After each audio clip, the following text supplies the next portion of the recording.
because everything else is gonna pan out. Yeah.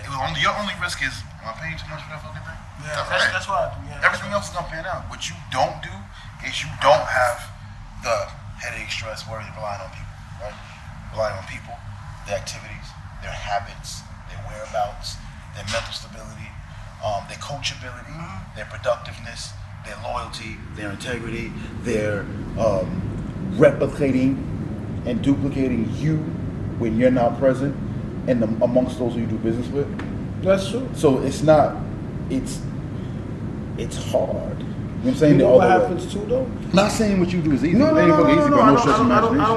don't feel that you're saying that at all. What I'm saying is that I remember that I would do things and I'd have to be committed to somebody long term. Mm-hmm. And the stamina that you need to do this long term, most people ain't got it. So that's why you'll see a lot of my other brothers in the game that their intentions is admirable and they're looking to help people and to teach people. But the stamina of the people, because things pop up, things don't move as fast. The house that you came to see last week.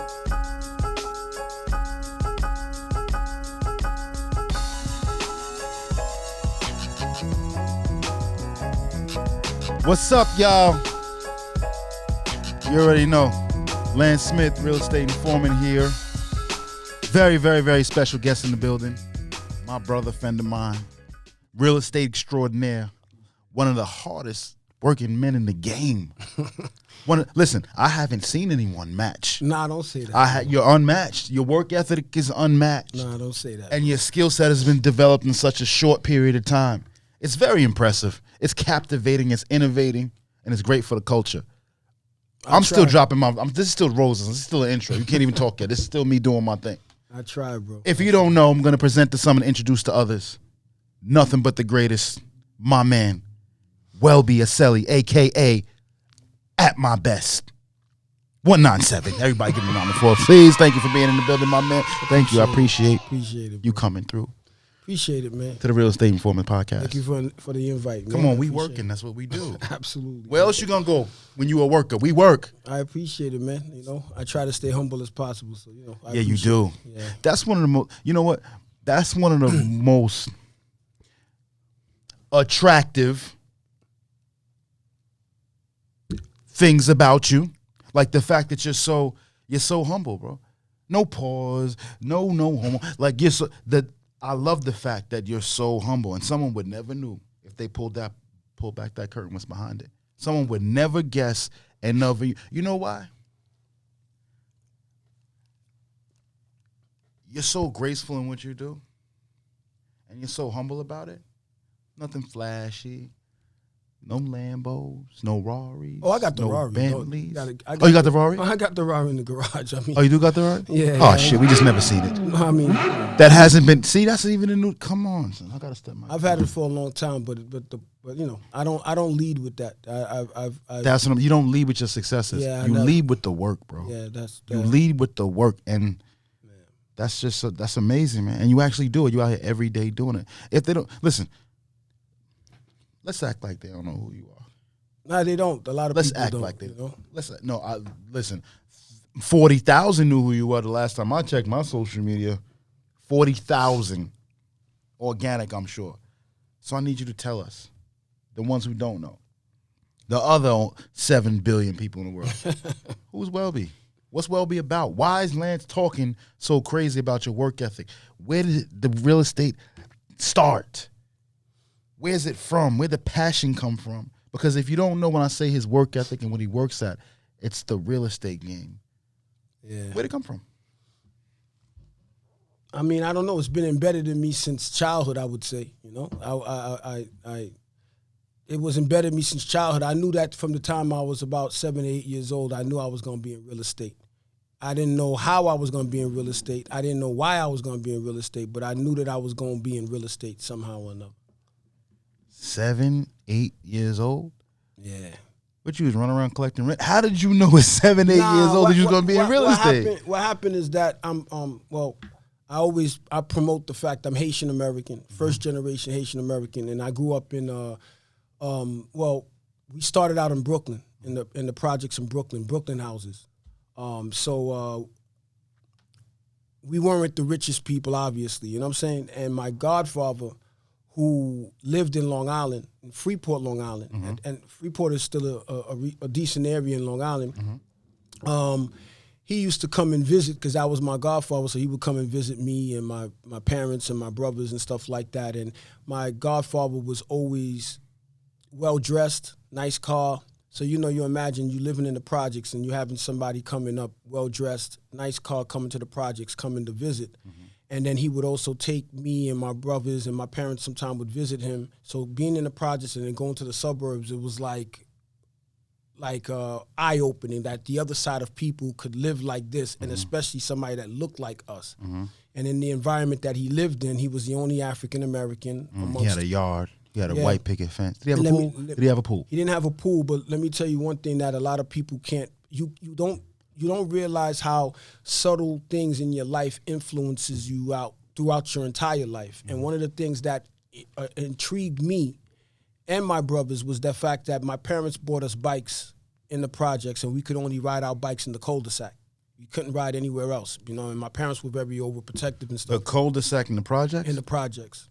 Oh, we call it a dead end. You call it a cul-de-sac. Okay, it got fancy. You got older and got fancy. Then you call it the cul-de-sac. Yeah, so I would dead end. Yeah, the dead end. Yeah. Okay. So what happened is the courtyard is maybe the better word. The courtyard. Yep. So what happened is when I would visit my godfather and my godbrothers and sisters, they would give us the bikes to ride, and they said, go ahead and ride. And I was blown away by the fact that we were able to ride our bikes in the middle of the street. So free. I didn't think that was even humanly possible. I didn't realize how much that influenced my life, even up until, before I started even getting into real estate. I was blown away by that. And my godfather, when I would speak with him, I found out what he was into. He was doing real estate. That's why. Yeah. Because I'm like, there's no way you were watching HGTV at 7 years old. I'm like, you know what? I want to do that. So your godfather, you wanted to follow his footsteps, because and that's the thing about most of us coming up, right? Yeah. Especially young black men. Whatever we deem as success as a child, that's what we end up aspiring to be. And sometimes, depending on where you come from, it could be the dope boy, the drug dealer, the pimp, the hustler, the athlete, the obviously the sport, the rapper, the musician. That's who you aspire to be. Once whatever that is that you determine as success, once they have it, you want to be that. Yeah. Luckily, I'm going to say luckily, yeah, for you, the role model that you chose was actually a great one. And I didn't realize it then. It's later on in life as when I'm realizing that, because as I continued my life, anybody that's from the Caribbeans, West Indies, if you're not a doctor, a lawyer, a nurse, engineer, anything outside of that, you're a failure. So I then decided I want to be an attorney. Oh. So I'm really good at debating. I'm really good at verbalizing my position. That's something I've always been able to do. So I thought that that's what I wanted to do.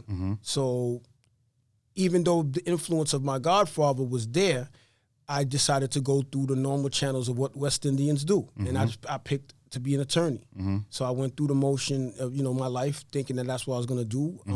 I was a pretty reasonable student, up until I went to college. And then when I went to college and I started the process of doing that, and I met a graduate student. I was a freshman and she was a graduate student. And her and I started dating, and then her and I had a conversation during our process of dating, and then money came up.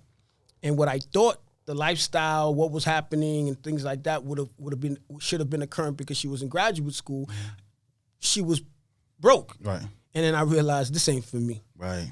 So not that semester was my last semester, and I didn't go back to school. So how many semesters did it take you to figure that out?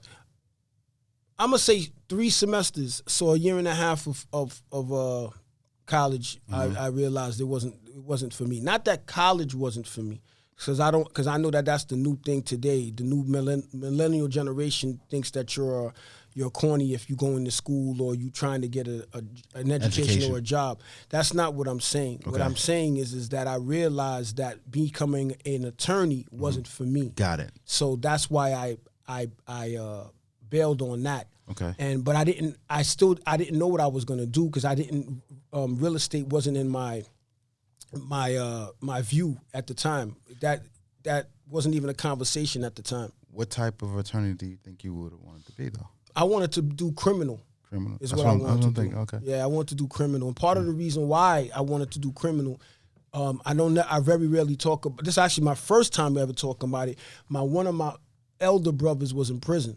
My elder brother was in prison, and at that point he was in prison for, I'm gonna say he was in prison a number of years. And part of my aspirations of being an attorney is I felt that maybe me going to be an attorney, I can assist him in getting out early. That was part of the other reason why I wanted to go, because he got locked up around that general time. He got locked up, and he did a number of years. So I was hoping that Is he home now? Nah, he unfortunately passed away.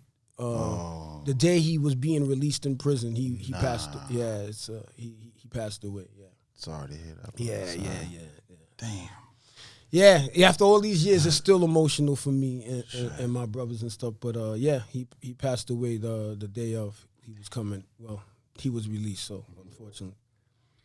So you move past that. Yeah. You don't want to be you don't want to be an attorney anymore. Exactly. Yeah. So do you stay in school just not to be an attorney, or you just say, you know what, scratch the whole school? I just stopped going to school outright. I just stopped going to school. Plus, there was other things that factors that played a role in it. That family things that I don't put that out. But there were certain other things that angered me when I was going to school. That kind of forced me to say, the hell with this. This ain't for me anyways. Right. At the time, it wasn't what I wanted to do. So, like I said, I stopped going to school. And then for me, stop going to school, I said, I'm gonna go, and I didn't do anything for a few months. But I've always been ambitious. I knew I had to get a job. I had no experience in doing anything at all. I never worked, nothing. And so I had to figure out something. I had to get a job. The most interesting thing about us, right, being entrepreneurs, it comes from somewhere. It always comes from somewhere. Now, what I'm doing right now is I'm trying to build the story. So I'm building the story from when you were a child and coming from the projects with your parents, and then there were times that you would go out on the weekends or whatever have you with your family and with godfather, uncle, and you would go and see the freedom. And you're like, wow, this is so different. Suburbs of Long Island, Freeport, so different. Yeah. Then fast forward, we got to college. But what were the years like between riding a bike in the courtyard and college? What were those years like? I'm kind of glad you kind of brought that back, because I did speak through it a lot. I guess the other things, too, to tie in real estate, we weren't the wealthiest family. So growing up in the projects, I never knew that we were poor. My parents did a good job of hiding. I shouldn't say hiding that, but they did a good job, because we never went hungry. We never was evicted. We were never homeless. So I got a lot of love and respect from my parents for that. Hardworking people, right? But when, as an adolescent or a child, you don't realize things are missing until you start getting into your teenage years. So I give my parents a lot of respect for the fact that here we are. They came from Haiti with nothing. They have us. Their whole goal was to better us as much as possible, right? Then you imagine now these immigrants my parents decided that we're going to get a house, which is, you can't even imagine that.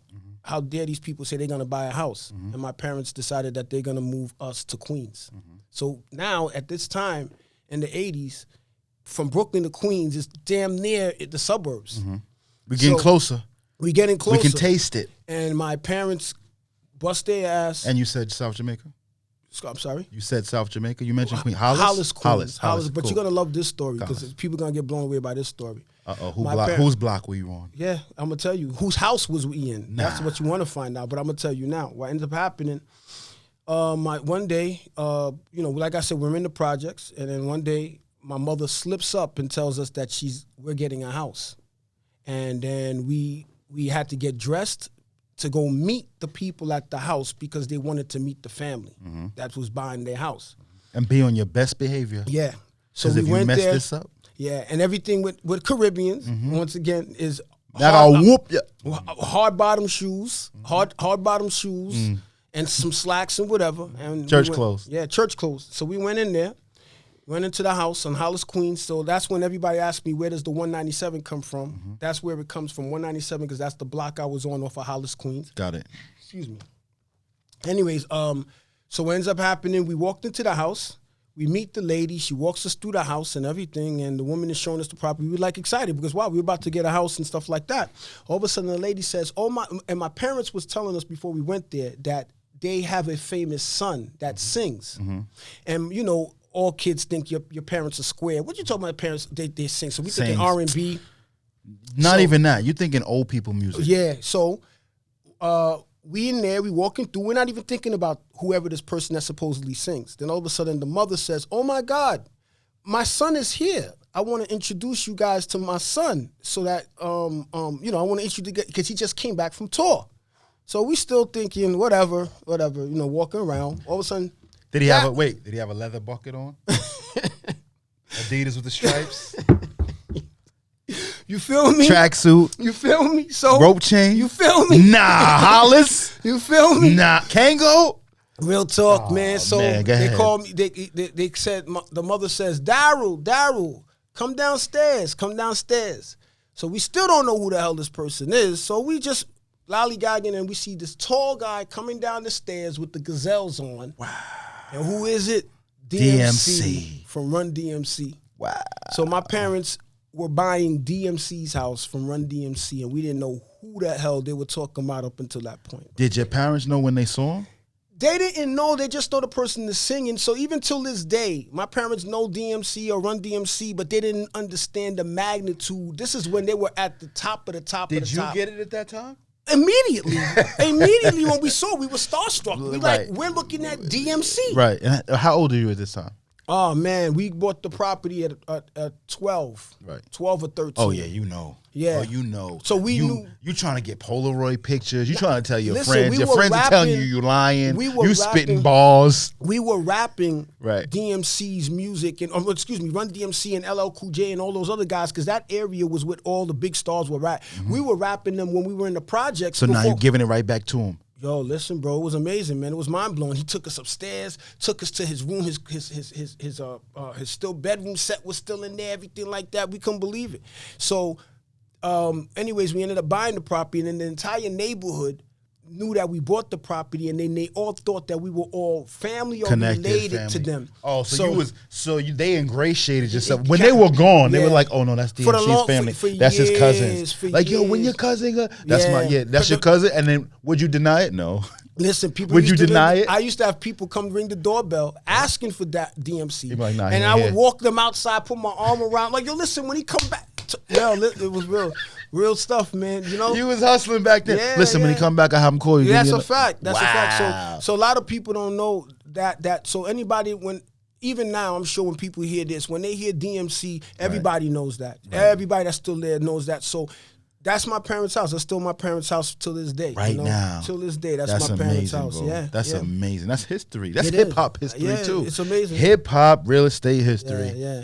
This is the first time I actually told this story heavy like Exactly. this. See what I'm saying? You're before, getting you know? exclusive here. Yeah. Real Estate Informants podcast. We working. You already know. And he wouldn't tell anybody else but me. It's a secret, but it was a secret we let y'all in on. This is really between us. So cool. You basically out of projects. Now it's not just locked in the cul-de-sac. Yeah. You're moving around. You move from the aspirations of being free in your mind. So you leave the projects. Now you in Queens. You in Hollis, DMC's crib. Now, 12, 13, I'm about high school years, freshman high school years. You going, in my mind, I'm going to create a whole entire story right now. Just go with it. In my mind, you're the new kid in school, but. Nobody knows about that though. Oh, they don't know in school yet? Even in the schools, nobody knew that. People, unless I said it to them, but nobody knew, there go the kids that bought DMC's house, because the way it worked at that time,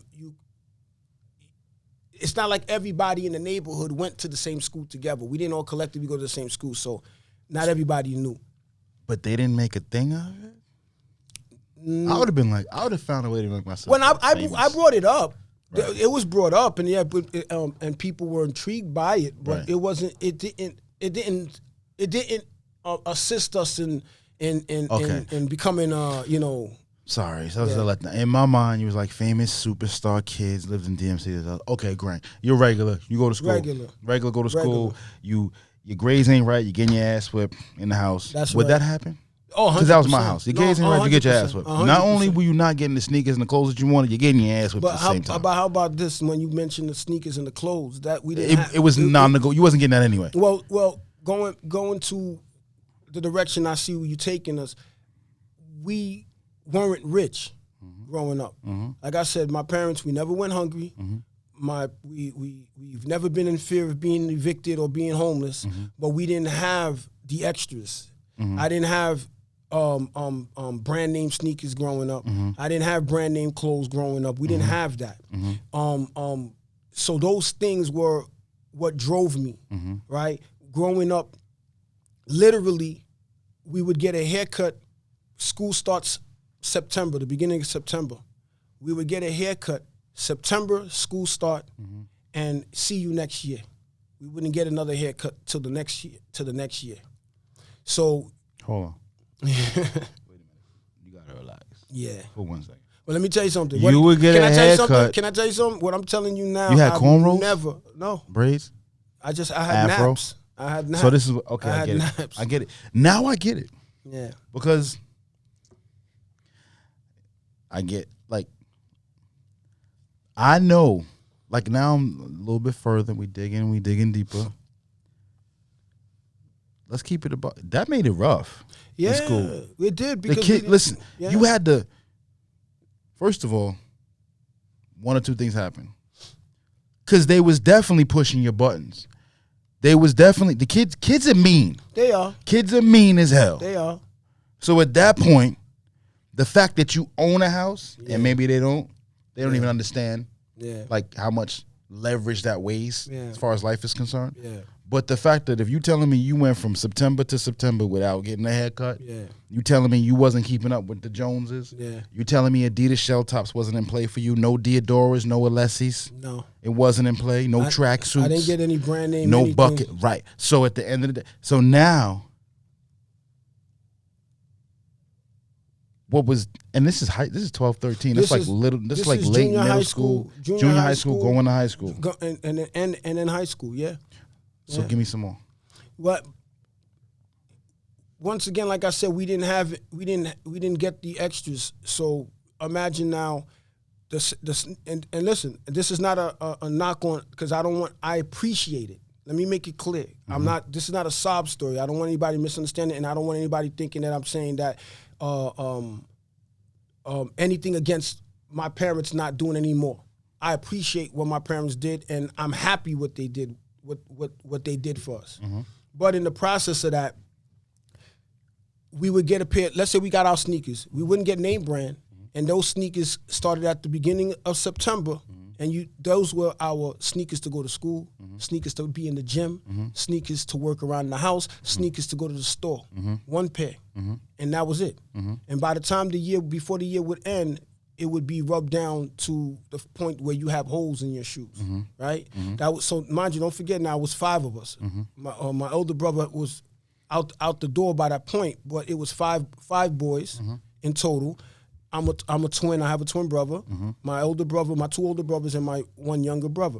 So things had to get stretched. So everybody would get one pair of sneakers, and those sneakers, that one pair of sneakers was for everything. Going to school, right, playing in the gym, coming home, hanging out with friends, working around the house. So before the year was out, all of us would be, the soul would be gone to the point we have holes in them. We each would maybe have 2 to 3 pair of jeans and 2 to 3 pair of shirts, and that was it. And you have to make do with what you got. And sometimes we would fight because we would steal each other's clothes, because you don't want to be the one that's known as running your same clothes. Right. Running your same clothes. Right. You know what I'm saying? Right. Once again, with the haircut, that's big for me, because we would not have haircuts at all. We would get one haircut, one cut, and that would be it for the year. Right. So you fresh for that week, and then you imagine now you got naps in your hair, and that's when at that point I would only have hats. And I would only wear hats. You would never even know I had hair, because my hair was always messed up. But as far as being disrespected, violated, or anything like that, none of my brothers, That's 5 of including y'all. mine, we never tolerated any of that. Right, it's 5 of y'all. Yeah, we never tolerated any of that. Right. But I recognize that fact of not having that. Right. That's why coming even to being a young man, and even to my point now, getting a haircut is mandatory for me. And I see, and I'm sitting here looking at you, telling me stuff. I'm looking at the spinner spinning. Listen, man. I'm in case y'all didn't know, zoom that in on that thing. I see, I'm looking. There you go. Put it down one more time. No, I wasn't trying. I see him spinning. Woo, 360s all day, and I'm like, okay. That's why. Because every time I see you, now People don't understand I just why even further. I'm like, because Yeah. now as you good, bro, because you I'm pulling looking. out a I'm lot like, of information. I'm like, out- wait a minute. Even when I look at him on the gram, he always in the and he always hit you with the. I have to. That's bro, because I- that's listen to you. Yeah. That's a period. That's a super flex. Because Yeah. my shit is. But period. Yeah. The fact that you internally, that's a super flex. You know Yeah. that alone. You embody the fact that I'm as fresh as I want to be, and y'all don't even understand how much that matters to me. People think they know. They think they know me, or they think they like. I don't care about Most about things. the money. That's I what don't care about the, and I'm not trying to fast forward. Like, you see how that little stuff that I just described to you about the haircut. Right. When I tell you, even speaking to you now, I got a frog in my throat. If I wasn't on here, I'd get emotional thinking about it, because it was that important. So when people are like, yo, damn, why is it's mandatory for you to keep yourself cleaned up or to keep yourself presentable? Because there was a time when I couldn't. When I couldn't. So when people come to my home, listen, you from New York, Timberlands is everything. Mm-hmm. I couldn't own a pair. I didn't get my first pair of Timberlands until I was 19 years old. And this is what, really quick. Yeah. This is one thing I tell people, and I tell people all the time. And there's, like, you have to be rooted with something. And just like your haircut thing, like, my thing is, if you ever sat down before and you were in a position where you couldn't move around how you wanted to move around. So a lot of times I tell people, I'm happy. Yeah. I don't care if I'm broke, because I got my broke days. Yeah. I got my I feel rich days. Yeah. And then I got my happy day. What's your happy day? Well, I only need 2 things. I need to be able to take showers as hot as I want to, Absolutely. for as long as I want to. All right.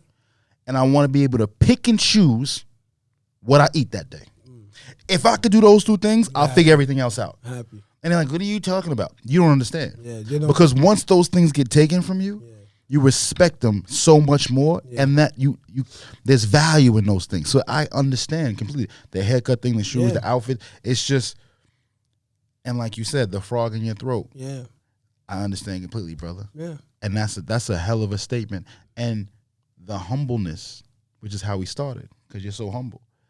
You're humble based on where you've came and where you've ascended to. Nobody gave, aside from my parents, like I said, I got the utmost love, respect. Mm-hmm. They gave me everything I needed. Mm-hmm. Not that I wanted, everything that I needed, and they set me up. And that's why I said that sob story, if you want to call it, of the childhood, I'm happy it happened that way. That's not a sob story. That's a beginning. Or That's the not a be- sob okay, story. That's the that's what built you. That- That's it's a the fact. core. There's no sob story And in that. that's why I walk around with a chip on my shoulder. I walk around with an aggression in a positive way, with or an ambition. I shouldn't even call it I am aggressive, but my aggression is channeled to being ambitious, because I understand that. And it wasn't easy, yo. It wasn't easy. So my whole thing is that's just the childhood that we're talking about. And then when you fast forward it into the young adulthood, I then went through my hell with that. You know what I'm saying? So that's why I have this unbelievable belief in myself. I don't know where it come from. I don't understand it. I don't get it. You know where it comes from. It comes from all the no's. Yeah.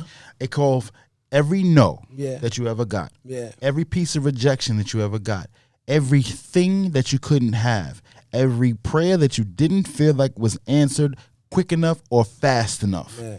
That's where all this tenacity, that's where all this ambition, that's where all this fuel comes from. Yeah. Because you have an aspiration for more, and now that you've touched more, that aspiration doesn't go away. No. Now you want more of the more. So that's what it, and I'm gonna keep using the word entrepreneur, but a true hustler, a true entrepreneur has to have some type of fire burning, and it has to be something other than, because it's not even the monetary success that actually makes you feel like you win. It's not the monetary thing. And can I tell you, bro? Thank you for saying It ain't that. It's not the monetary thing. For the people that know me, that think they know me, right? I could look at the camera and say that, right?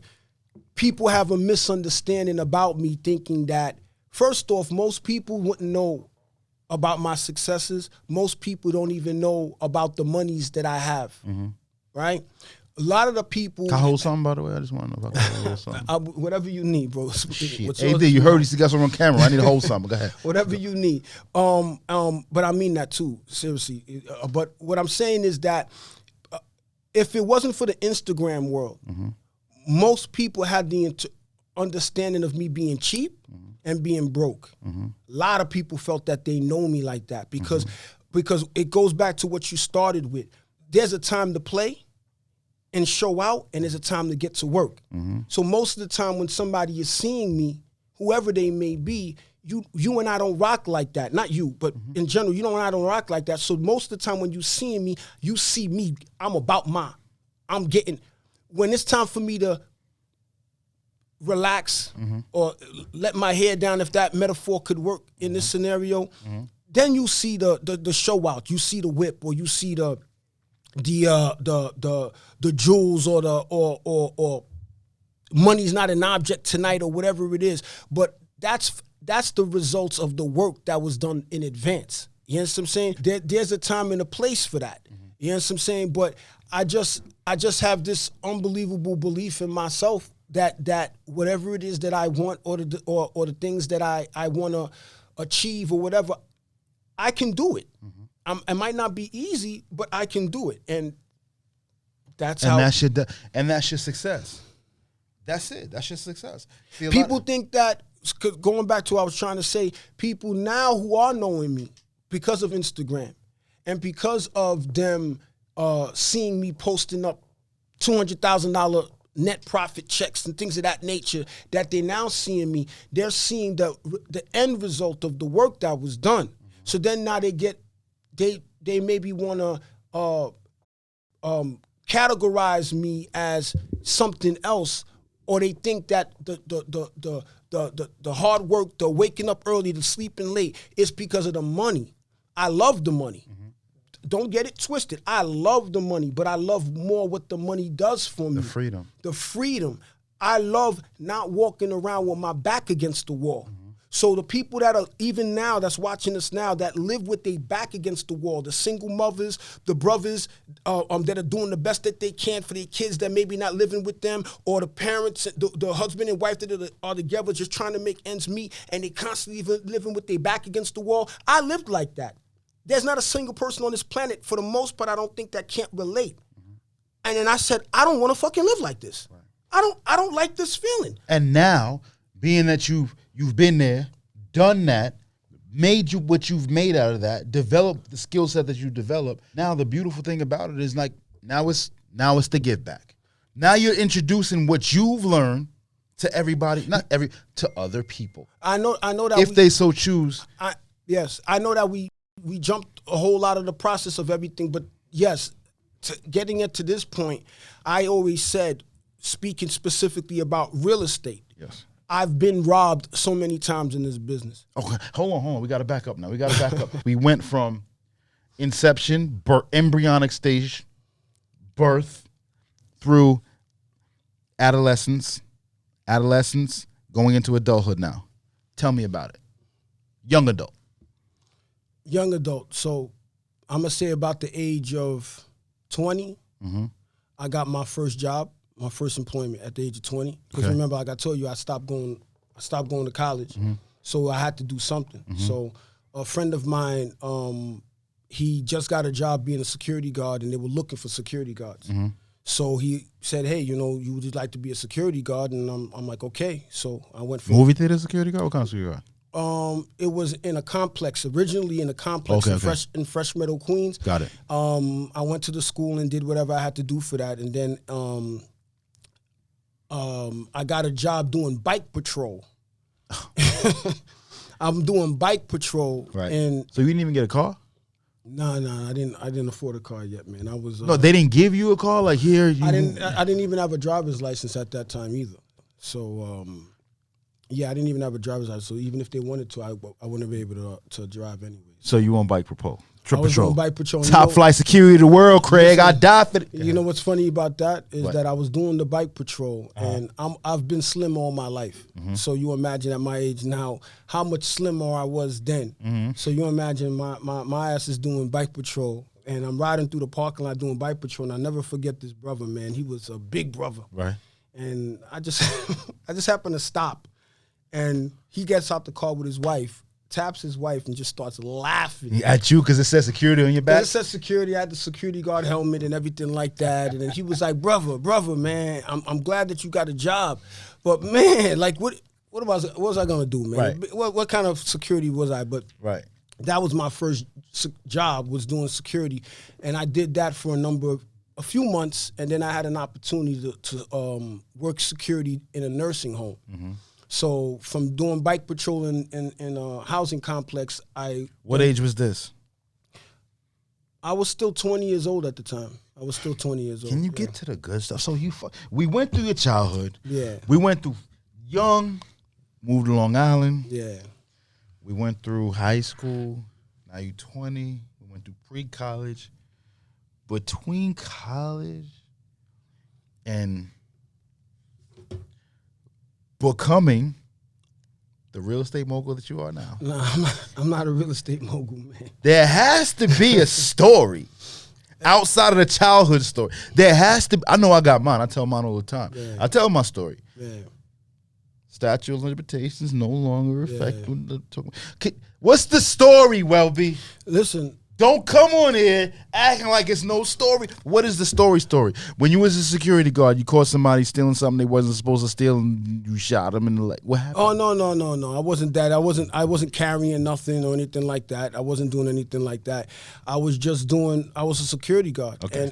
and I was always hustling at that time too. While in between me doing security, thank you. I was working like multiple things happening. Just at a one bunch time? of things, man. Right. I was doing a bunch of things. I sent the request again. Let's see if it worked. But okay. I was doing a bunch of things in between that time. Doing the security. Obviously, I'm ambitious. I'm trying to do better. You know, and mind you, real estate wasn't even in front of me yet. Who are your role models at this particular point in time? Nobody. So you didn't. Okay, you didn't aspire to be. There was nobody, because we all, I don't. And are you saying in general? It could have been Michael Jordan. My it could have been anybody. It could have been an athlete. It could have been a rap superstar.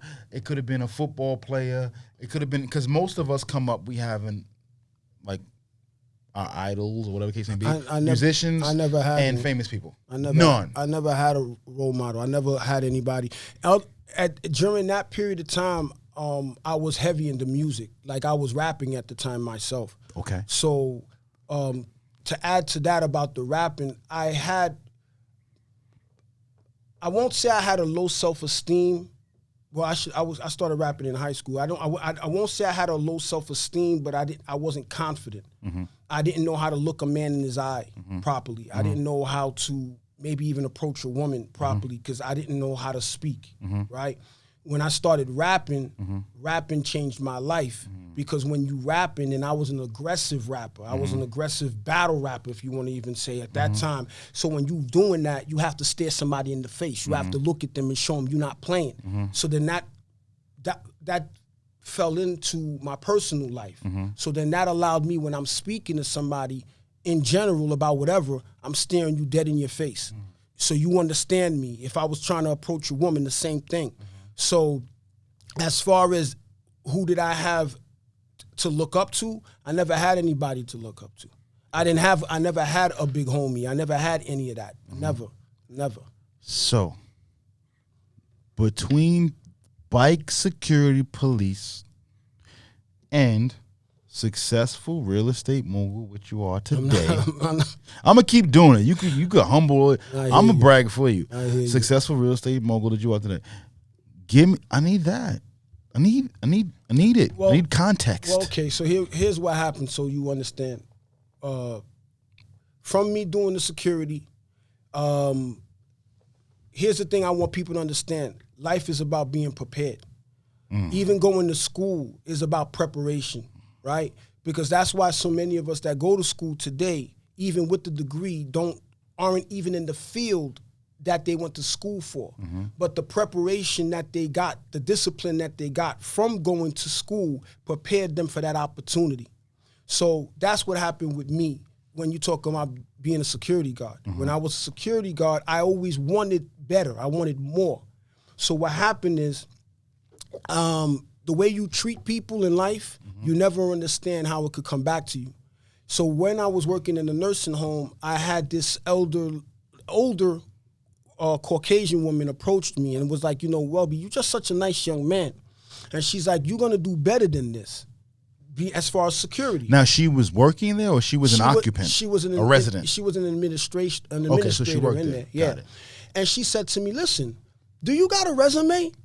I was like, no, I never had a resume. And she said, well, you need to have a resume because when opportunities come, you need to be able to give them the resume. She says, I'm going to tell you what, you're such a nice guy. Man, I'm going to write up a resume for you. The very next day, she comes to me and gives me the resume on the nice. Remember when resumes, Yeah, the Manila paper. Yeah. It was like a nice Manila thick paper. Yes. Like, this is how you get a job, right? She gave me a few of them? A few of them, and now I have my resume. I didn't know what the hell. So when she gave them to you, Yeah. did she explain what they were for, or she just gave them to you? Well, basically, if I was looking for employment, that they're gonna request this. You know what I'm saying? So she was so convinced that you can do better than what you were working. Yeah. She was the superior at the job you were at. She was like, listen, you got way more talent than this. You could do something else. Yeah. Actually created resumes for you, Yeah. printed them out on expensive manila paper, Yeah. handed them to you and said, what? Here go your resumes. So I didn't even know what to do with them, but I had resumes, right? Once again, when I was talking about being prepared, right? So anyways, I take the resume. I don't know what to do with the resume. And I just took the folder and I put it in the drawer. Would you believe the very next day, this woman that I called her grandma at the time also worked there. And she says to me, hey, Welby, would you ever want to work for the utility company? Excuse me. So I said, yeah. She says to me, I need a resume today by 3 o'clock because I can guarantee you an opportunity to go in to take the test, but I need the resume now. I need it by 3 o'clock. And what's your relationship with this person? She was just another older woman, like in the same place. In the same place. Wow. And she just always took a liking to me as a mother. So she says to me, I need a resume today by 3 o'clock because the window was gonna close, and I guarantee you I'll get you an opportunity to take a test. So sure enough, now going back to saying being prepared, now if I didn't have the resume at the time, that opportunity would have never happened for me. So I presented her the resume, and sure enough, she got me an opportunity to take the test for one of the utility companies. Wow. And I actually took the test, I passed it, and I was able to get the employment at the utility company. And that turned into something?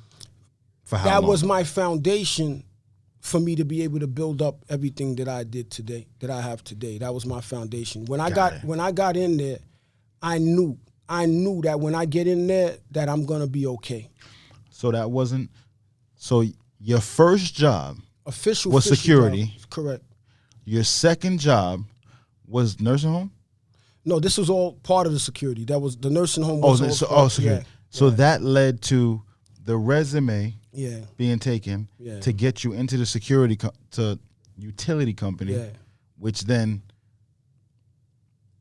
obviously you was making a different kind of money than you were. Over time, I at the beginning I wasn't. How long were you there? A good couple of years I was. No, A good. How long was you there? We Before black. I started making, a couple like 2 before I years, started 5 making- years, 7 years. How long Before I was you started there? making reasonable money, I would say I was there at least 12 years at that point. Okay, because I'm saying you rich now. We could talk stupid. Nah. So how many years? You was there 12 years. You was there. You was there 12 years with consistent, reliable income. Correct. You basically, while you were there, you lived within your means because you come from a humble beginning. Yeah. You were structured. Yeah. You had discipline. Yeah. You didn't waste and spend money on things you didn't want. Well, I did. That you didn't need. I or did. did. Wait. I did. I wasn't done yet. Oh, sorry. To the point that you tore your credit up just because you had a good job. Or maybe you didn't have to fix it. I never destroyed my credit in that process. My Okay. credit got destroyed when I finally dived into real estate. Is Okay. when that happened. Yeah. So you there. You got a good job, 12 Yeah. years. You good. Yeah. What made you say while you were working there? Well, while you were working there, something had to, like, was it a aha moment? Like, I don't want to do this forever. I don't want to wait here to retire. I want to do more. I'm so glad we got here. What took you from that comfortable? Because I'm assuming that was pretty much, that was comfortable. Yeah, you make good money. You didn't need for anything? No, I've always been good with managing my money, but what happened is there's a ceiling to that. Mm-hmm. I don't care what you do for employment, whatever it is. And this is and having a job for everybody, I hope people understand, having a job does not make you corny. Mm-hmm. People today think that all of a sudden you're a failure because you got a 9 to 5. I wanted to figure a way that I can leverage this employment to invest in the businesses that I wanted to do. Mind you, don't forget, real estate wasn't my first actual business that I attempted. I was doing a bunch of things. Me and my brother owned a car dealership together. Man, we were buying clothes at Chinatown. And bringing them back to the hood to sell. I was putting working in a not working officially, but working at the supermarket packing bags to generate money. You know what I'm saying? So the entrepreneurial gene has always been in you. You always been a hustler. I've always been a hustler. Period. I've always been a hustler. I've always been about that. So see, I wanted see to what he just said. I've always been about. But I was always about that, maybe not realizing it though. But one thing that I understood is that it didn't matter what I did as an employment. There was a cap to it. Mm-hmm. I don't care how much money you make. You can make $20,000 a year or you can make $150,000 a year. It's tied to how much I can physically invest in it. It don't matter how many hours of overtime that you put in. There's a cap to how much hours that you physically can handle doing before your body gives out on you. So that means there was a cap to the amount of money I could generate. Got it. So I understood that. But even at that point, I said, you know what? I'm getting an opportunity to make this money. I'm getting an opportunity to make this time and a half. I'm making very good money, especially without a degree. Especially without a degree. When a lot of my friends maybe did get a degree and couldn't even make half the money I'm making. I was a welder at the time. I was about to say, like, let's get into it. 12 years at this profession. Obviously, at some point you got into real estate, but at the time that you capped out, when you left and jumped into real estate, what was the salary? What was your last W-2 when you decided that, all right, this was okay, but I need to do something else? What was that last W-2 amount? Because I remember mine the last time I got it. Listen, you have to remember. I know you remember. Listen, that conversation is a bit tricky. That's why I don't really dive in that direction. That's a bit of a tricky conversation. I'm talking about from the one company. From the one company, I was capped out at 6 figures. I was making 6 figures. Okay, so good. So So you were capped out at 6 figures, and you needed 7. Well, it's not that I needed 7. It's not that I needed 7. Higher 6s? It's not even that I needed higher 6s. Here's what happens with most people. And here's the truth. I'm not immune to it. Everybody got a job and you're working and you're making $15 an hour. Just making a number. You're making $15 an hour. Got it. While you're making $15 an hour, your coworker is making $20 an hour. Got it. So you always looking at that person ahead of you and saying, damn, I'm making $15 an hour. He or she is making $20 an hour. Damn, I can't wait to get to $20 an hour. When I get to $20 an hour, I got nothing to complain about. Then when you get to the $20 an hour. No, there has to be a pregnant pause. You got to pay them with the. And then you make $20 an hour. And then you get to the $20 an hour, and then you notice and you realize that there's not a major difference from your life from when you was doing 15 to 20. Now multiply that and imagine you started off at 15, and then a number of years later you're at 30 or you even at 40. Your lifestyle is a bit better, but the emotional feeling that you have or the emotional fear that you have with money still stays the same. Same thing. So people think that when they're looking at, they think that if they look at me today and I'm dealing with 7 figures, or I have 7-figure problems now. That's what people look at. And they think that the emotional effect of the 7-figure problem I got today is different for me versus the person that has a 5-figure problem. If you could eliminate the amount of zeros and just talk about the emotional effect that it has, it's the same shit. It's the same feeling. That was heavy. So no, you can't. See, you talk fast. You're from New York. And a lot of times when we talk, we just keep giving game and keep dropping it. Reel that back a bit. Hone that in. No matter how big the problem is, it's still a problem. It's still a problem. It's still a problem. Millionaires and billionaires have issues and problems too. Now, like Diddy said, more money, more problems. However, it's just it's relative to your circumstance. Exactly. So if you're going to take on a problem, then take on a bigger problem. Yeah. Because you're going to have them anyway. That's the point that I guess I'm trying to get to when we talking about money. People think that because there's more zeros to the equation, that how it feels when you have your back against the wall feels any different, and it doesn't. So what happened for me, like going back to the employment aspect of it, is that just like everybody else, whenever you got to that new threshold that you were fighting for, you realized that the struggle was still the same. It's still the same, and I didn't want to live like that no more. I was tired of having my back against the wall. I was tired of just having enough to pay the rent at the time, maybe have a decent car, maybe go on a trip once a year, and I was tired of looking the part. Because we got a lot of us that look the part, that because now, it's very easy to get a BMW or a Mercedes because people are leasing above their pay grade, so you could look the part. Everybody's got the Gucci belts or the Louis Vuitton bags, so it's easy to look the part. But then when you go home alone, or when you go home with the person that you with, or you got the children that you taking care of, that same fear that you were worried about 5 years ago when you were making less money is still there. I didn't want to live like that anymore. I said I had enough of this shit.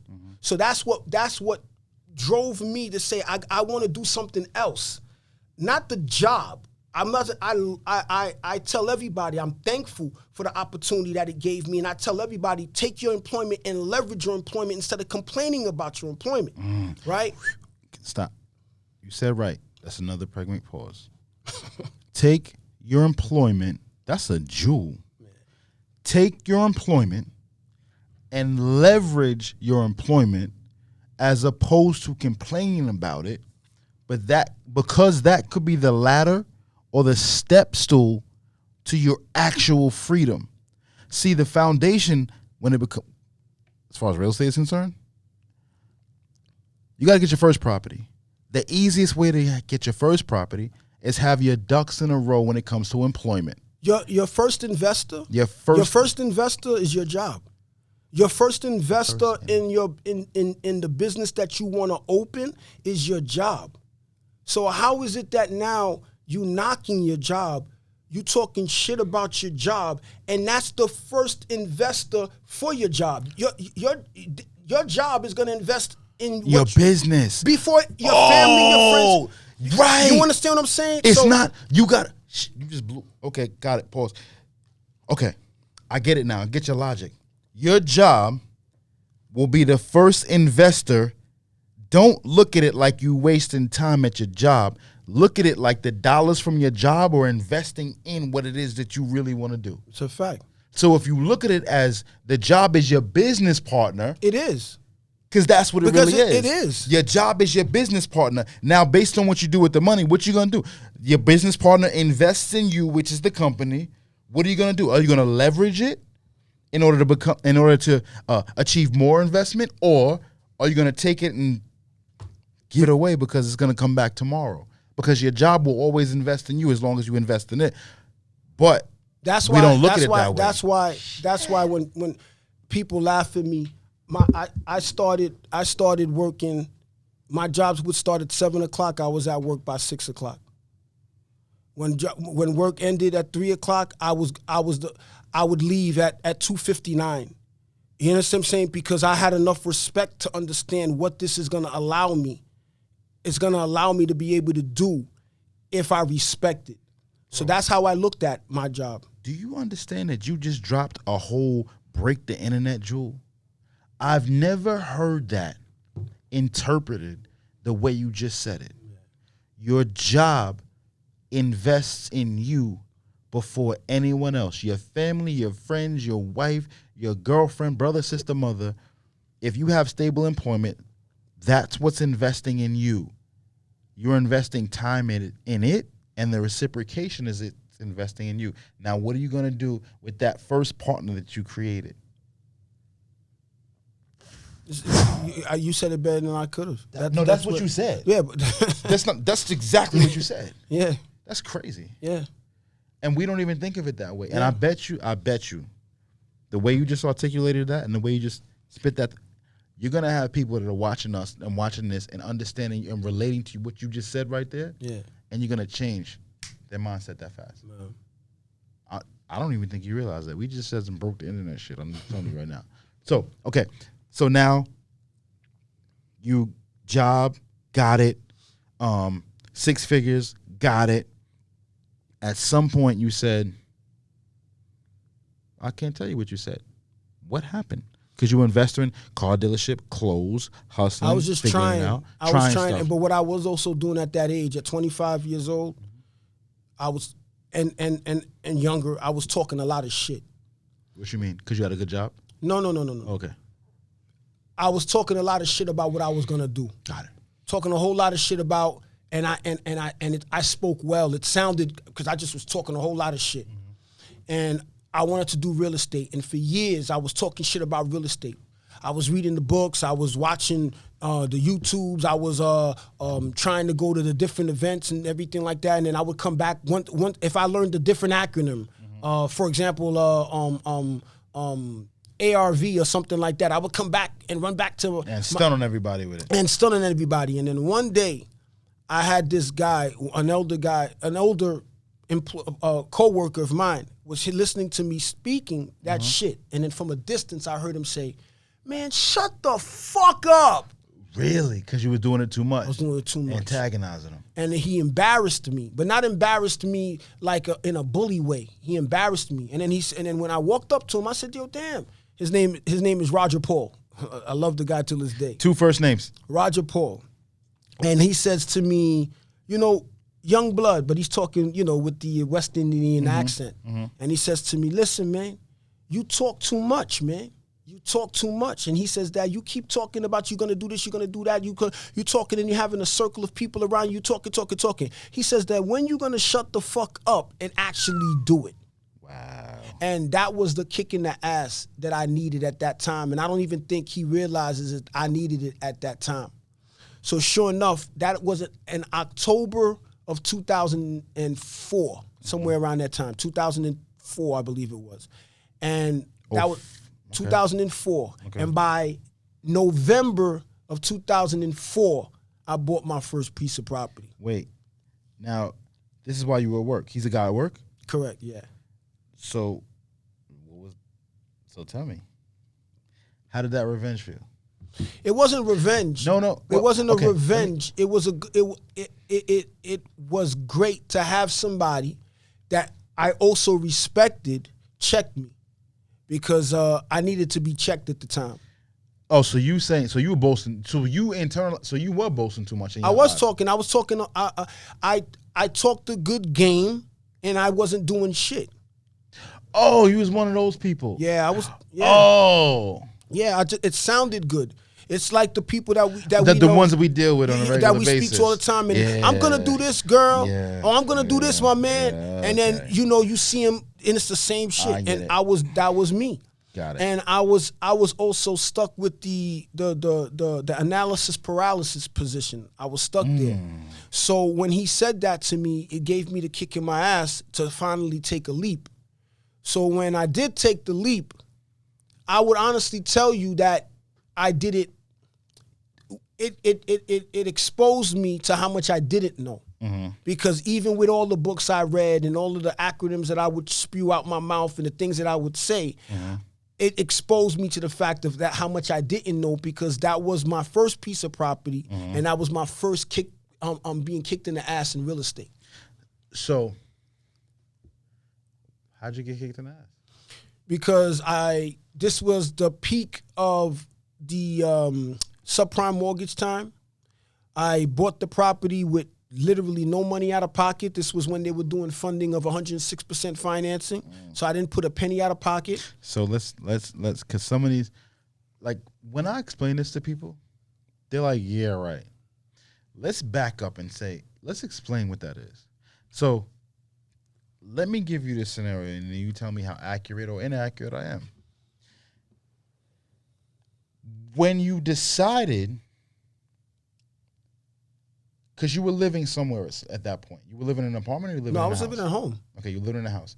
Did someone reach out to you As far as what? to buy a new house? To buy a house? No. You were looking for a house. Oh yeah, and all of my friends were moving to Atlanta.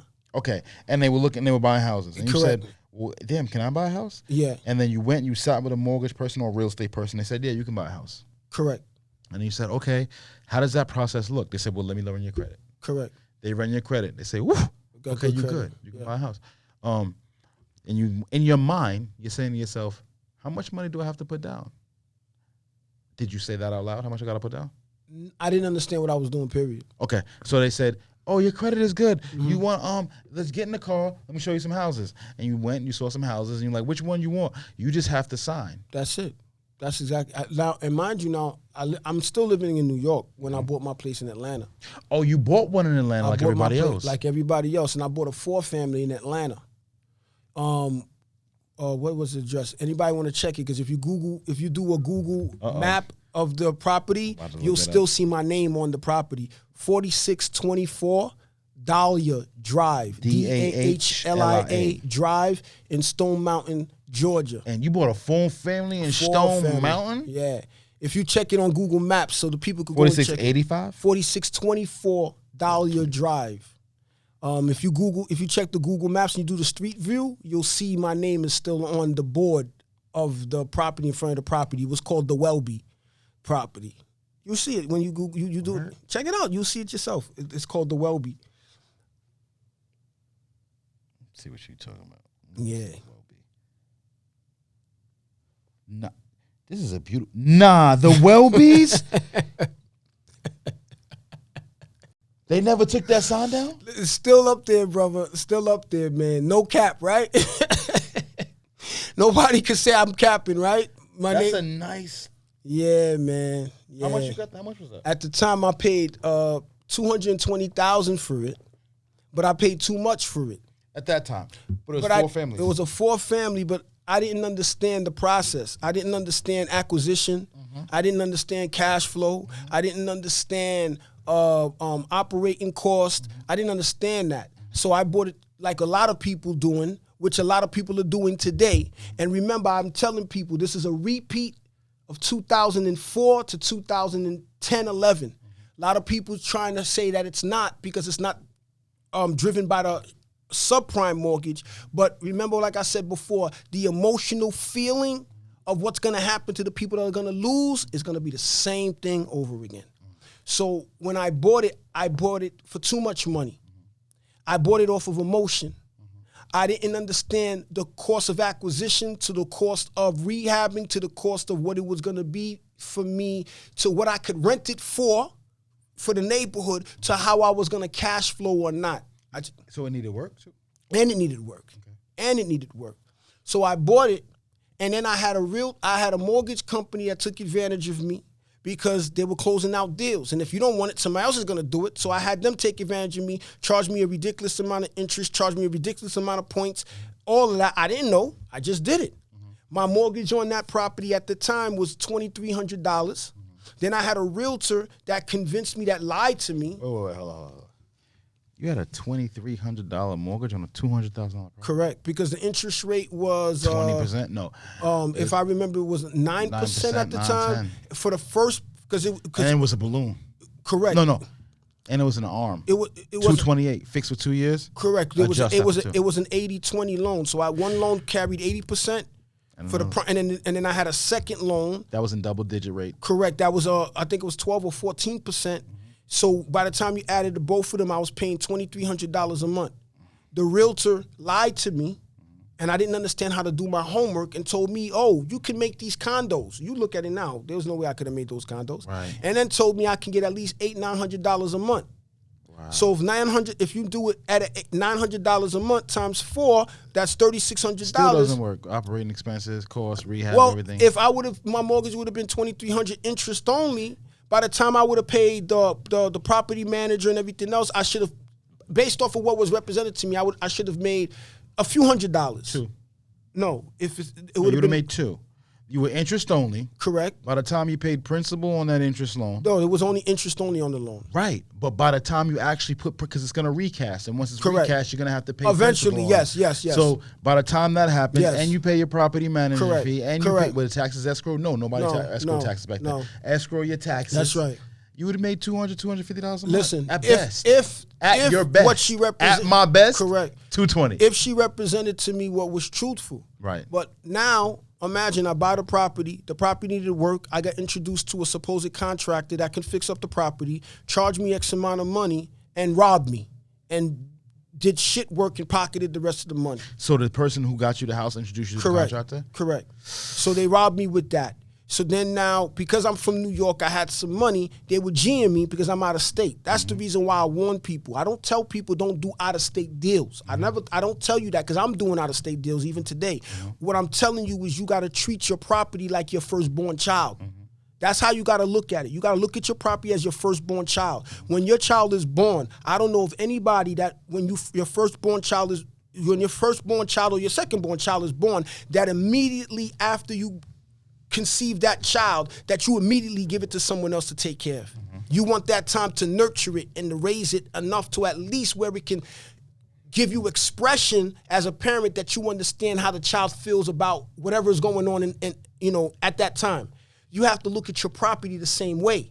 So that property was my firstborn child in a sense of real estate, and I immediately gave it to somebody else to take care of it, trying to be a big man on campus. It's my property, being a big man. Long story short, the best that property was netting per apartment was $500 a month. That was the best that I can get out of that. So that meant I was doing $2,000 a month with a mortgage of $2,300. The property manager was getting 10% of that. So I was 18. correct. And this is as long as nothing pops up, no headaches come up, you good. So now imagine now I'm living at home, have a rental property out there with this crazy, ridiculous mortgage. My property manager's making more money than me. I'm working, and I don't have to pay rent at my parents' house, but I got to come up $700-800 every month to maintain a property that's doing absolutely nothing for me. So now That's a hard knock. Listen, I'm fighting to save my name. I'm fighting, and slowly but surely you seeing my business, my savings account dwindling away.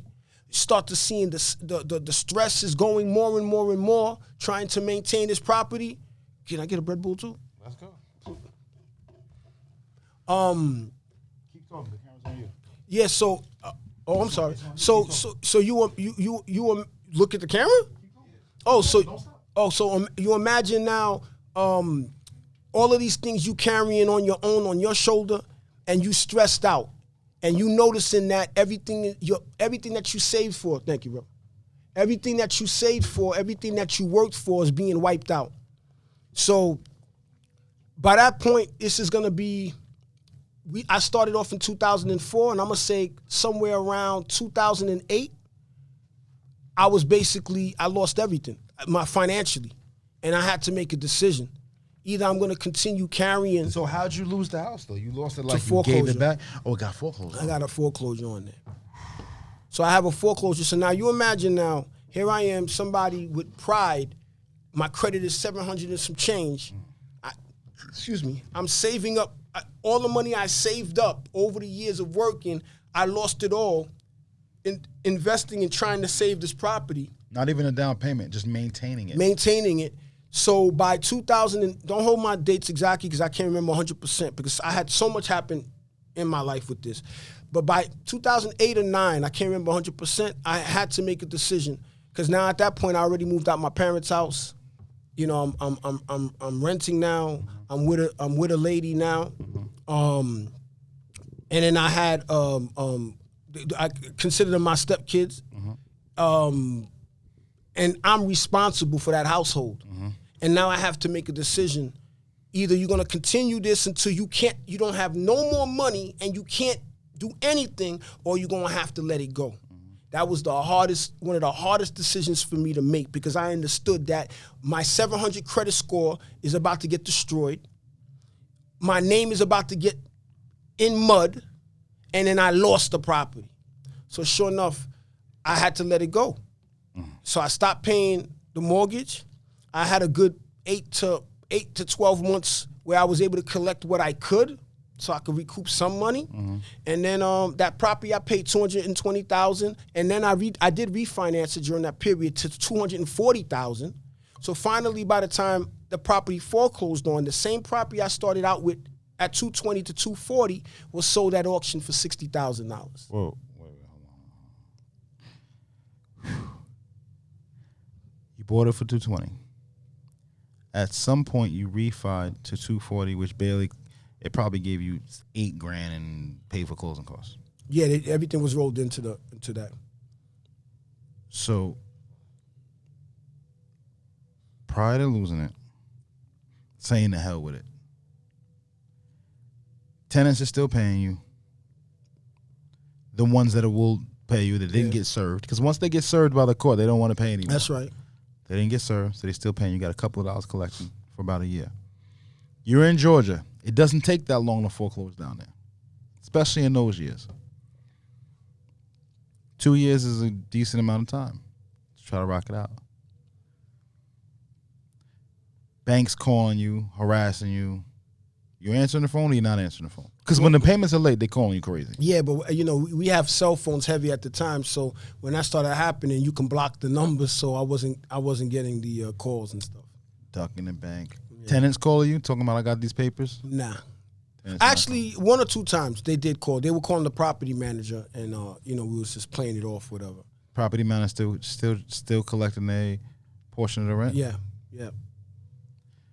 Now, when you knew you owed $240 plus, and you saw it go to auction for $60,000,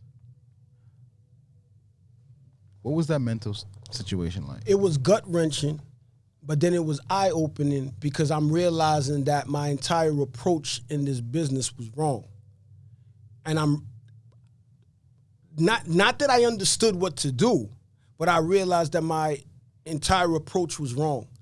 And I didn't start understanding what to do properly until maybe 7-8 years later. 7-8 years later from me losing it to finally getting in the right direction. Because I kept, eventually my credit got destroyed. I ended up, me and my twin brother, we both, because when I went down there, my twin brother went down there, my good friend, and about 6 or 7 of our friends, we all went down there simultaneously. We all used the same realtor simultaneously. That realtor, in the same period of time that I closed on all of us buying property through this one person. They were catching suckers left and right, and we were some of the suckers. When my property got into foreclosure, my brother, me and my twin brother, we mirrored each other. His went into foreclosure a month prior to mine, okay? So seeing somebody buy my property for not even a quarter of the price I paid, I'm like, I'm doing something wrong, but I couldn't understand what I was doing wrong. So when my credit got destroyed, we then went and started trying to attempt to fix our credit because we understood the importance of good credit. And during the process of trying to fix our credit, all these different individuals, companies and stuff were robbing us with the supposed credit repair. People were telling us when we'd meet them on Craigslist, when Craigslist was really popping, we could fix the credit, give me $1,500. And I'd pay $1,500 because I knew the importance of good credit if these people could fix it. Drag you for 45 days because they know after 45 days you can't put a claim with PayPal back when you pay them in that manner, and then they disappear. Continually, we would get robbed. Me and my twin brother. My twin brother at that point started finding a passion for credit repair. And my twin brother said, listen, man, I'm going to figure out a way to fix this shit myself for us. We finally bumped into somebody on Craigslist that said that they can fix it. And she said that I don't charge anything up front. I do it first and then you pay. Sure enough, 3 weeks later, this woman got my credit from a 500 credit. I went from a 700 credit score down to a 500 credit score. And in a matter of about 3 weeks, this woman cleaned up my credit, removed the foreclosure, did all these different things, and my credit score jumped up to 800. My brother... The hell's her name? Oh, my brother will remember. This was a long time ago. Okay. My brother befriended her, conversed with her, and she wasn't that good. Mm-hmm. She was good enough for what we needed. Mm-hmm. My brother picked a few jewels off for her, and then he took that and ran with it. Mm. That's how he became the monster credit repairman that he is today. Mm-hmm. Because we're not talking about credit repair from what we heard. We experienced it. Mm-hmm. So when he's repairing my credit and he was repairing his credit and then he's repairing his customer's credit, it's from a position of experiencing having that situation of your credit being destroyed. Mm-hmm. When my credit got repaired, I'm fast forwarding a lot because there's a ton of things that went in between. Got number time. Oh, okay. What ends up happening now, I dived into other avenues. And around that time, I dived into real estate again. I made a little bit of money in real estate, but I didn't do it because I knew what I was doing. It was luck. At the time, the market was going crazy like it's going today. Well, yeah. This is like what, 12? Somewhere in that area. Okay. 14, 12 and 14, somewhere around there. It was before 14, definitely before 14, around 12, 11. Okay. So as long as you had a pulse and you put a property on the market, it could have crap on the wall, somebody's buying it. Mm-hmm. So I made money, but it wasn't because I was good at what I was doing. And then eventually I lost it all again. Mm-hmm. So I got wiped out in this real estate game about 3-4 times. Mm-hmm. In between that point, I opened up a nursing agency with someone. Mm-hmm. And I had a nursing agency with an Asian woman that was looking for an investor. So I invested with them. When I invested with them, I put up my own money. Then this is at the time, just like what's happening today, banks was throwing money at you if you had decent credit. She said, why don't you go to Bank of America, Welby, and try to get some money? Give me the money. I'll service the loan. After I service the loan, I'm going to pay you X amount from what the nursing agency is doing. And this is the time when she was Filipino, and we were able to recruit people from the Philippines that were nurses that passed the nursing they got the license pretty much. License, and then we flew them from the Philippines to America, 20, 30 at a time, and then we would have contracts with this was all legal. I'm sure because we was contracted with the hospitals and the nursing homes, and then they would pay us, and we would pay the nurses, and then it would be a contract for a year or 2 years before they could then directly work for the nursing agency and eliminate us. Wow. So you imagine the amount of money that we were generating. That's a lot of bread. At one point, I was pulling in, for a few weeks, let me put it that way, I was pulling in $6,000 a week, right? Wow. But here's the kicker. I went to Bank of America, and Bank of America gave me $43,000 as a line of credit. The money hit my account Tuesday morning at 9 o'clock. By 9:10, the money was transferred to her account. So now, so she was actually in control of the bag. I gave her the whole bread. She's supposed to service the money a month, and I was supposed to get $6,000 a week. I made that money for about 3 weeks. The next thing you know, she stops paying. She starts ducking and dodging me, and then disappears. What do you think ends up happening? I can't afford to pay the Bank of America money. I have to end up defaulting on Bank of America. Bank of America eventually sues me, and I have to pay Bank of America back the money that I don't have. Wow. Not too long after that. And you just got your credit clean. Correct. Not too long after that, remember what I told you about just being a hustler and just ambitious. I grinded more, saved up more money again. I had a good chunk of money again. I bumped into this lady. I want everybody, you could Google this name too. Her name was Liliana Traficante. She's Italian.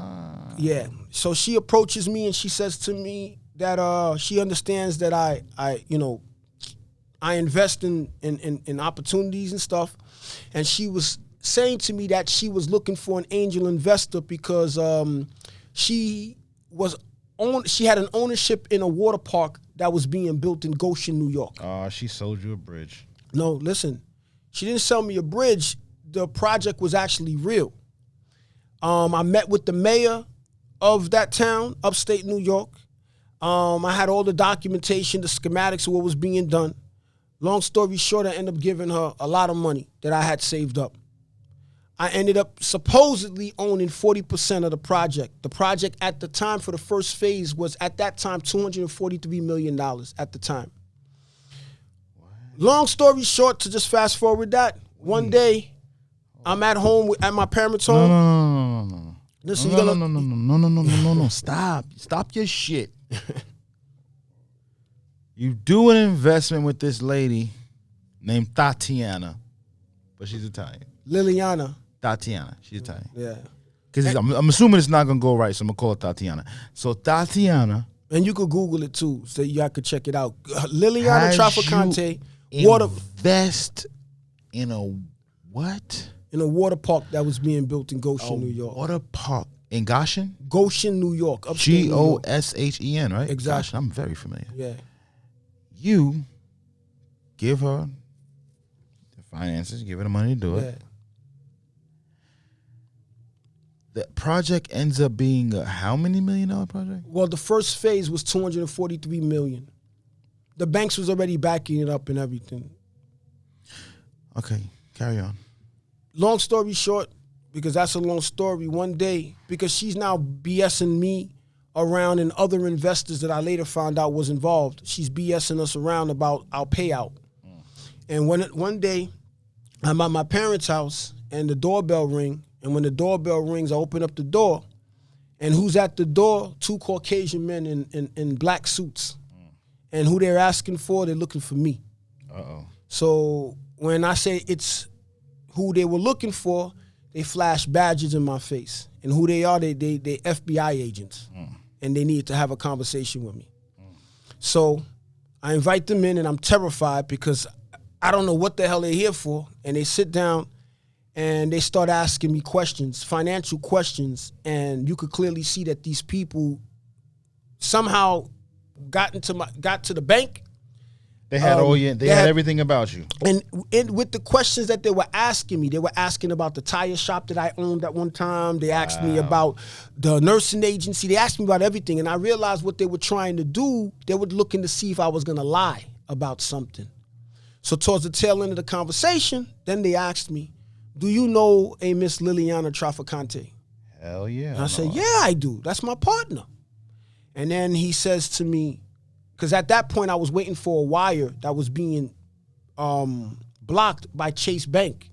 The wire was being blocked? By Chase Bank that was due for me for $400, almost $500,000. Right. And I kept wondering for weeks, why is it that this money hasn't deposited on my account? And this was money coming from this project. And she was saying it's there. And she's giving me the confirmation of the wire, all these different things. Oh, so you've seen it? Yeah. So you're really waiting for it? And I'm calling up Chase Bank, and Chase Bank is telling me that they can see it, but it's not being released yet and to wait. So when the FBI agent asked me about it, I said to him, yeah, I've been waiting for a while, and I don't understand why this money hasn't been released. Then the man says to me, and he said it to me arrogantly, he taps his chest, and he says, it's because of me why you haven't gotten the money yet. And then this is when he commences to telling me how they've been tapping my phone and other people's phones and that they've been watching her. And long story short, she has embezzled over $6 million from the project. And that one of the investors had made a federal complaint, and they were doing their investigation. And sure enough, they were investigating her, and they were just making sure to see to the extent of what myself and other investors. So they were trying to see if you were doing the same thing that she was doing. Well, they knew that I wasn't, because obviously you could see, like I told you, they had all the pertinent information, but then they were asking me certain questions to see how I was responding. And then from that point, they knew definitely I wasn't doing anything illegal or purposely illegal. And this is when they told me about what she was doing in the investigation, and that they had arrested her the day before. Oh, she was already in custody. She was already in custody. So Wait. Did you get your money back? nah, not a dime. Lost all of it. So as you can see, like, I brag about all of my losses that I've had over the years. I brag about them. And as painful as they were, I'm thankful to God that I experienced them and I went through them. Why? Tell me why. It built character. It made me realize and to be honest with myself that I wasn't as smart as I thought I was. Not only that, it made me realize that I was trying to find a get rich quick scheme. It made me realize, especially in real estate, I kept skipping processes. Kept thinking that I could avoid certain things that I wanted to do, that I should have done to try to get to the end goal, and made me realize that was the reason why I continually kept failing and continually kept having issues. Shortcuts, thank you. You said it. I kept doing shortcuts, and me doing shortcuts kept kicking me in my ass. So once again, I got wiped out again. I lost everything again. That's the third. That's the second time. That's at that point, it's probably the third or the fourth time. Georgia's the first time. Georgia was the first. Then New York was. Wait, you ain't do New York? I did New York for a little bit. What was New York? I did primary, just deals. No, I had my primary. Then I was flipping. I know what New York flipping in New York. You was flipping. You had partners. I did do partnerships in New York. How'd they go? I made money, but I didn't make. It wasn't because, like I said, I was so smart. It was by accident that I made the money. I didn't understand how I did it, but I made the money. And they wasn't telling you a damn thing, I'm sure. I later on found out that I got shortchanged, though. I definitely did. And they wasn't telling you a damn thing. Correct. Because nobody wants to show you how they made the money. If they show you that, they don't. Hello, if I show you how I made the money, then you're not gonna need me. Nobody showed me a thing about that. Typical New Yorkers mentality. Yeah. So then, what ends up happening? I get wiped out again, and after I get wiped out again, I'm distraught. Fast forward, and I'm distraught. At that point, with that and a couple of other things that occurred to me, sometime around 2011 or so, I literally had $300 to my name. Literally, I had about $300 to my name. When I had the $300 to my name, I'll never forget. I'm at work, and I'm sitting in my car at work, and I had to roll up the windows, and I'm literally screaming in my car. I'm screaming like, you have to just let it out. I'm screaming in my car. I lost everything. So you now imagine I got $300 to my name. I'm already moved out now. I'm living with a young lady. I'm responsible for 2 children. And they don't realize that we're about to be evicted. Because I'm the breadwinner. I took care of everything for the most part. I took care of everything. Rock bottom. Rock bottom. Where I was screaming at, there's a church right there. I could see the church. And I said, I'm going to go to church. And I'm not religious like that. So I don't want people to think I'm trying to. I even went into the church, lit up a candle, and I'm praying. I lost everything, bro. Everything. $300 to my name, but thankfully I had my employment. It was the tail end right before tax season. I go to my tax lady at the time. When I went to my tax lady, now this is her and I in the corner, and I'm talking to her. I'm like, yo, I lost everything. As I'm talking to her, I got tears in my eyes talking to her. I don't know what I'm going to do. She knew what I was doing because she was my accountant, so she saw the money I was making. I wasn't rich or millionaire at the time or anything like that. I was just hustling, doing my thing. He snuck in at the time. Y'all heard that? All right, keep going. She rubs me on my shoulder and she says, "It's all right, baby. Let me see what I can do. Let me see what I could do." So mind you, I got $300 to my name. So she's doing my taxes in front of me, whatever. And as she's doing my taxes, and you know when the person's doing your taxes, you can see the money going. I don't know if you ever see, if they ever done it in front of you, and you can see your federal and your state. And at one point it's in the red, meaning you owe. Then you're waiting for it to get to the middle line, and then all of a sudden, bang, you in the green, and the money going up. So between the state and federal, she got me back $13,000 that year. Okay. So now I had saved your life. So I had $13,300 now to my name. I said, "Yo, I'm renting. Thank God I got this money. My credit was destroyed." I said, I'm gonna fight and I'm gonna get myself back up. Now don't forget, now I had a foreclosure. You're not supposed to be able to buy anything for 7 years.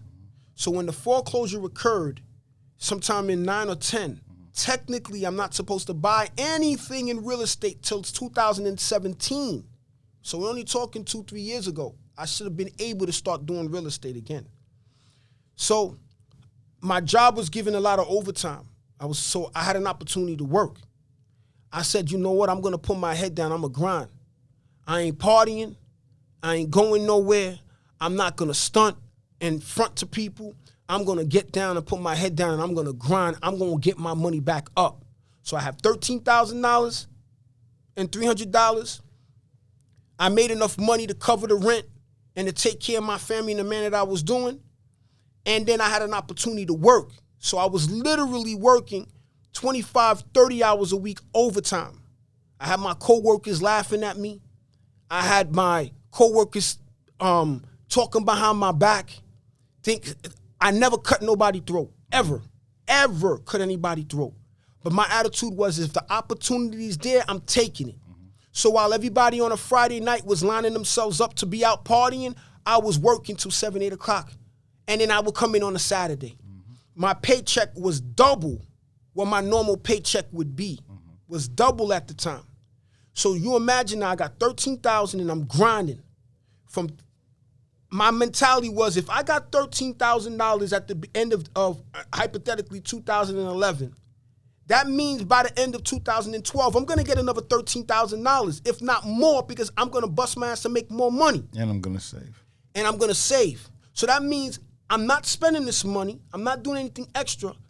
Even though I didn't get the other $13,000 at the end of the year, I know I got $26,000. And then I hustled, my brother. In that 1 year, I stacked up. It had to be about $50,000 in that 1 year. Okay. You was back to no haircuts? Nah, I had to take care of that. That was mandatory. I want to see how gritty you was with the grind. Nah, I had to keep clean. Nobody knew. Okay. Not even my lady knew it was that serious. When I tell you, brother, nobody knew. Because it was a mental thing. Nobody. It was a mental challenge for you. My friend, even my brothers knew. When I tell the stories today, the people that were around me was like, Welby, I didn't know that you were going through that. So that's why you think you know what people are going through or why they have the fight that we have, that's what happened to me. So now I did that. By the end of that year, I had about a good $50,000. And I'm like, I got to get my house. I'm not paying this rent no more. Ironically, where I was living at, the landlord started becoming he was just bad, put it that way. I understood the game enough, and I'm not telling anybody to do what I did, but at one point, legally, I was directed by my attorney, don't pay this man his rent, because we ended up, we didn't have any heat during the winter, and we didn't have clean water. It was crazy. Nobody knew this, bro. So that $1,600 a month, in addition, that I would have had to have paid per month, I would continually pay it, but put it in another account of mine. That has nothing to do with the money you would pay it, but you would pay it to yourself. Correct. That has nothing to do with the money I saved, that I was saving. You would pay. So you paid it. Yeah. You just been paid to him. Correct. So systematically, mechanically, you were still making the payment. Correct. But the payment was going over here. Correct. So then what ended up happening now, remember, I'm not supposed to be able to buy my property till 2017, right? This now is around 2011, 12.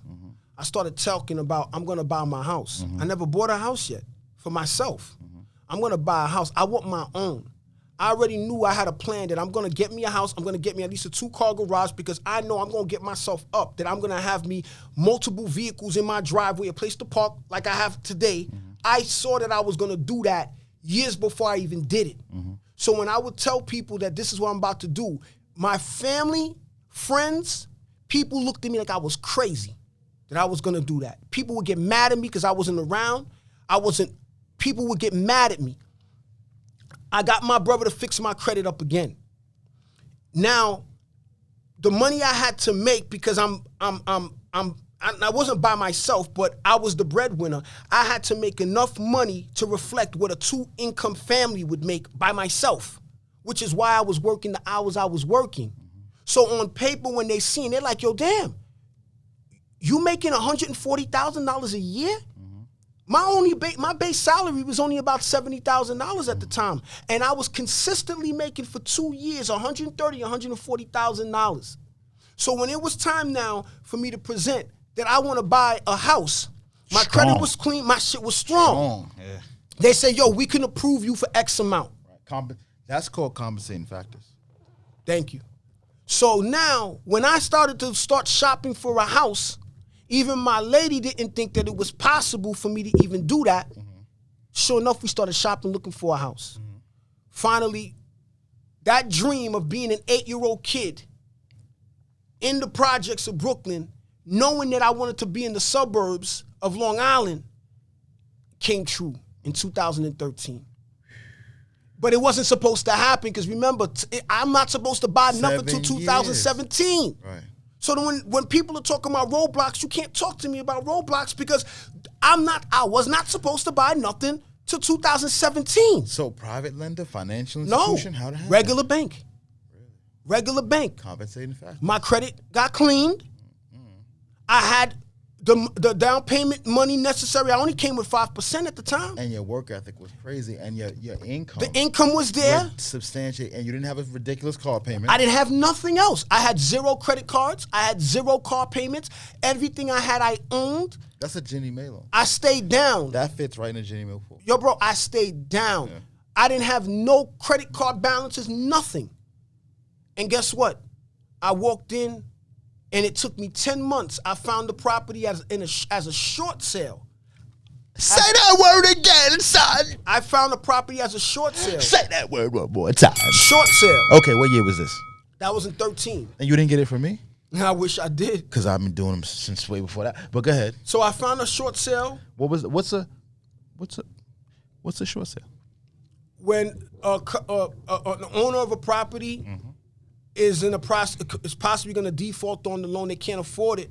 So whatever their principal balance that they owe, they try to negotiate with the bank for a smaller amount of money to sell the property and get out, and then hopefully the bank will forgive it so that they're not penalized to destroy their credit from that. That is such an articulate way to describe a short sale. That's exactly it. Yeah. You just sounded like that was like the book dictionary. Yes, an over-leveraged property where somebody owes more than what the house is worth, and there's a financial hardship combined with that. The bank will allow the person, homeowner, seller, to sell the property, not come after them for the difference. The investor wins. The person in the house wins. The investor got a discount. The person who lives in the house or sells the house gets away scot-free. All costs paid, real estate agents paid, debts, liens, judgments, everything taken care of. That's right. So you got one of those. So it had a ton. Well, so when it had some kind of equity in it. When I bought it, I paid $360 for it. What was it worth that day? When I bought it, it was worth conservatively high 4s. And it's just 13? What town is it in? I don't want to say. Okay. It's a nice part. What's Suffolk? What borough? What? No, it's in Nassau. Nassau? It's in Nassau. It was worth $360? No. It was worth when I bought it. It would have been worth in the mid to high 4s. In 13? In 13, yeah. Oh, that's $1 million house. Nah, it's not $1 million. Yes, it is. Don't tell about it. In this market today, it's $1 million house. Nah, it's not. Yes, I got a couple that sold it. I'm trying to put more money in your back pocket. I'm trying to put some more money in the back of that jean pocket. It's $1 million house too. Put it this way, it's worth more. It's more than doubled since I bought it. Put it that absolutely. way. Right. So I was able to, and mind you now, I was able to buy it in an affluent neighborhood, great area, Better than your uncle Godfather's better than neighborhood. my godfather. I mean, I'm the only African American in the area. Not Is that it on a cul-de-sac? Because you had the cul-de-sac It's on not the block. in a cul-de-sac, but it's a nice area, quiet, safe. You know, nice area, beautiful area. Something Tree-lined streets. yeah, tree-lined streets. Everybody got landscapers. like including myself. Yeah, Everybody has sprinklers in the yard. including myself. Yeah, Most yeah. people have pools in the neighborhood. A lot of them do. Yeah, Taxes 13,000 plus, maybe 16. about 15. See what I'm saying? I know Yeah. 13, 16, 15. Yeah, I know where yeah. you at. Okay, I don't know where you at, but I know you at. Yeah. Well, So- you're more than welcome to come anytime. But Appreciate it. Yeah, Y'all can't definitely. count. Y'all not invited. So, affluent area, short sale. The story. See, this is the part of the story that people want to see. See, everything else, they don't understand how everything else plays into this. The struggles, the failures, the sleepless nights, Yeah. the tears in the eye, the keeping it in to yourself, Yeah. the not explaining to your family, your loved ones, and your ladies, because at the end of the day, you still got to live up to your responsibilities. That's right. And you can't let I never anybody failed know. a soul.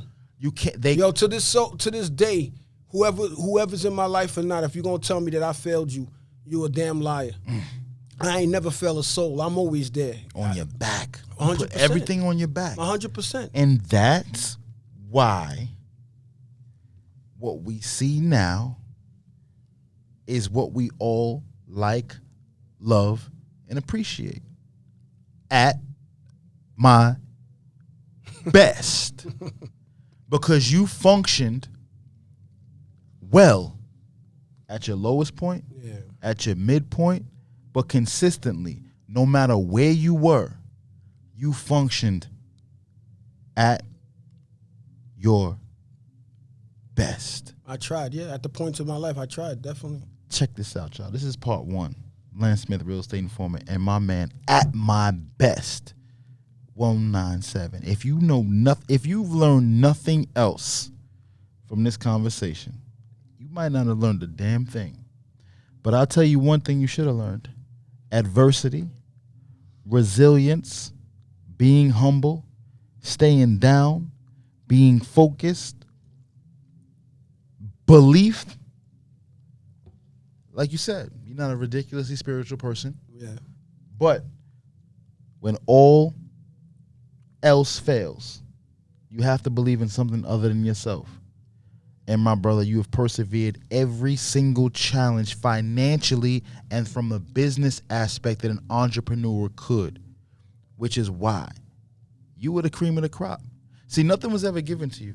No, nothing. Everything was earned. 100%. And someone might look at you and think that somebody gave you a business, Not a soul. somebody introduced you to this one, they put you on. No. Those lessons from way back when. And I'm talking about the lessons. I'm not talking about the lessons from financially. The lessons from way back when, the lessons from the cul-de-sac, the lessons from the project, the lessons from understanding that you didn't want to stay, your life was going to be more than the projects. You had a taste of the good life, and you wanted to make sure that you ate. That taste became your appetite, and you wanted to make sure that's what it was. So everything that you went through was for a reason. Everything your brother went through it was all for a reason. Absolutely. And right now, you are what we call. I know you didn't have them growing up. I know you don't like to praise people. I know you said you didn't have anybody that you idolized. But I'm telling you right now, I admire you. I And appreciate many it, other brother. people do. I appreciate I see it. almost 40,000 other people do on Instagram. And I'm new to Instagram. So when I looked at it, I said, 40,000 other people like, okay, let me see what this guy's about. You give it to him raw. You give it to him consistent. You give it to him every day. And just like you said back then, just like you thought back then, it may not be the prettiest. Yeah. It might not be the most flashy, but it's the most consistent, raw, truthful, look you in your eye. You can't bullshit this man for nothing. And we appreciate you. We appreciate you. We appreciate what you bring to the culture. We appreciate what you bring to the game, especially in the space that we're in right now when so many people do not actually do what you do, but they act like they do what you do, but it's not the same. Cut from a different cloth, brother. Listen, My man from 197th Street run DMC's house. DMC. Hollis, Queens. New York. If you could make it there, you already know you can make it anywhere. Yeah. So before I drop my mic, let me tell you how proud I am of you, bro. Because you may not know, but I knew who you was a long time ago. Long time ago. You, your brother, credit repair company, everything. It's aspiring. And I'm proud of y'all. Man, And I'm proud of you, my brother. I really appreciate it, man. You know, I appreciate it, man. You know, thank you. You know, I mean, I appreciate it. Keep really doing what do. you're doing. I'm going You to, inspire a lot of people. Yeah, you haven't seen anything yet, man. I got a lot of, I got some incredible things coming. We didn't even get into the business part. This is only part one. I wanted y'all to understand who At My Best was. Welby Accely, At My Best 197. I want you to know who he was. But the next conversation we have, it'll be more of a process conversation, how to get to the bag, like y'all want to know conversation. But right now, understand, the messenger deserves to be where he is. It's not by chance. It's by work. Stay blessed, stay focused, stay working. Lance Smith, real estate informant, Welby Accely, At My Best. Appreciate you for coming through, brother. Appreciate you, man. Thank you for the opportunity, man. It's You all know? up. We're going to do a lot more of these. Listen, I hope so. I hope so, man. You guys can do it too, man. Like I always tell the people, if I can do it, you could do it too. I'm nothing special, you know. So you can do it too, you know. Out the mud. Let's go, AD.